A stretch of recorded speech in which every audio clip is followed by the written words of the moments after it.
দেশে ধর্ম অবমাননা এটাকে আরো পরিষ্কার করে বললে, সঠিকভাবে বলতে গেলে ধর্ম অবমাননা না, ইসলাম অবমাননা।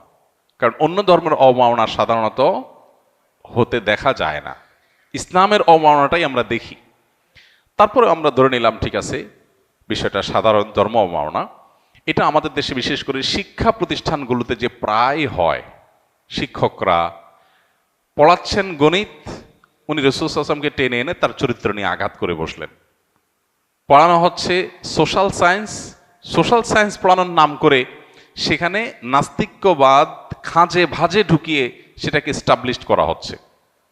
এই বিষয়গুলো আমাদের দেশে দীর্ঘদিন থেকে হচ্ছে। একজন শিক্ষার্থী নেকাব হিজাব করে শিক্ষা প্রতিষ্ঠানে গেছেন, তাকে বলা হচ্ছে তুমি মাদ্রাসায় যাও নাই কেন, এখানে কেন আসছো, হিজাব করলে আর স্কুলে কেন আসছো। এক মুখে তারা বলবে মেয়েদেরকে উচ্চশিক্ষা শিক্ষিত করতে হবে, আবার আরেক মুখে তারা যখন মেয়েরা হিজাব নেকাব পড়তে আসবে বলবে তুমি এখানে কেন আসছো। এটাইকে বলে মুনাফিকি, এটাকে বলে দ্বিচারিতা, এটাকে বলে ভণ্ডামি। এক মুখে বলবে মেয়েদেরকে বাসার বাহির করো, তাদেরকে শিক্ষিত করো, নারীর ক্ষমতায়ন করো, আরেক মুখে নারী যখন পড়তে আসবে বলবে বোরকা পরে আসছে কেন। তাহলে এটা মুনাফিকি ছাড়া আর কি? এক মুখে দুই কথা।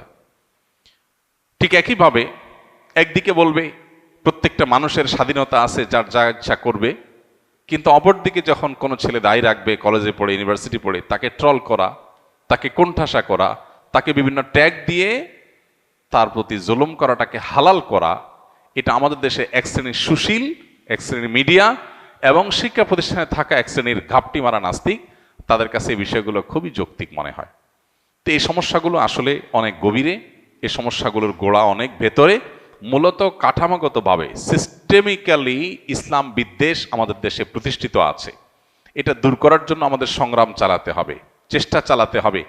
এদেশের কোটি কোটি ধর্মপ্রাণ মানুষ হাতে গোনা কিছু তথাকথিত সুশীল নাস্তিকের হাতে জিম্মি হয়ে আছে, যারা বিদেশিদের বিভিন্ন এজেন্ডা বাস্তবায়ন করে আমাদের দেশের মানুষের মধ্যে।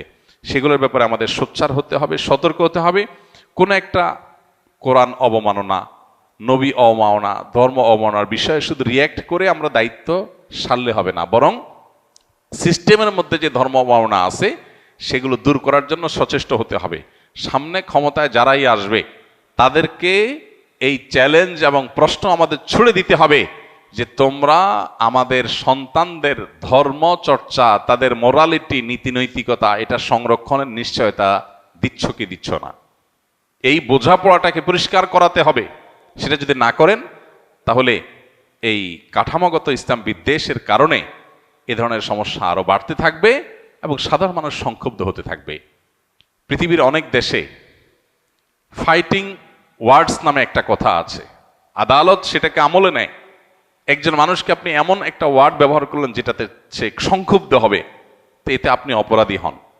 একজন কৃষ্ণাঙ্গ, তাকে যদি আপনি নিগ্রো বলেন তাহলে সে আপনাকে মারতে আসবে, এবং এটাকে আদালত ফাইটিং ওয়ার্ডস হিসাবে দেখে এবং এটাকে দোষ হিসাবে দেখে। তাহলে আমার নবীকে আপনি যখন কটু কথা বলেন, আমার ভেতরে আগুন সৃষ্টি হয়, জ্বলন হয়, ব্যথা হয়, আমি সংক্ষুব্ধ হই। তো এই যে ওয়ার্ডটা আপনি ব্যবহার করলেন, আপনার এই ওয়ার্ডটা তো ফাইটিং ওয়ার্ড। এই ফাইটিং ওয়ার্ড দিয়ে আপনি সমাজকে অস্থিতিশীল করছেন। তাহলে এই ফাইটিং ওয়ার্ড ব্যবহার করা বন্ধ করতে হবে। শুধুমাত্র ধর্মপ্রাণ মানুষদেরকে বলবেন আপনারা শান্ত থাকেন, ধৈর্য ধারণ করেন, আইন হাতে তুলে নিয়েন না, আর অপরদিকে সমস্ত অপকর্ম, ধর্ম অবমাননার পথগুলোকে সব খোলা রাখবেন, এটা তো হতে পারে না।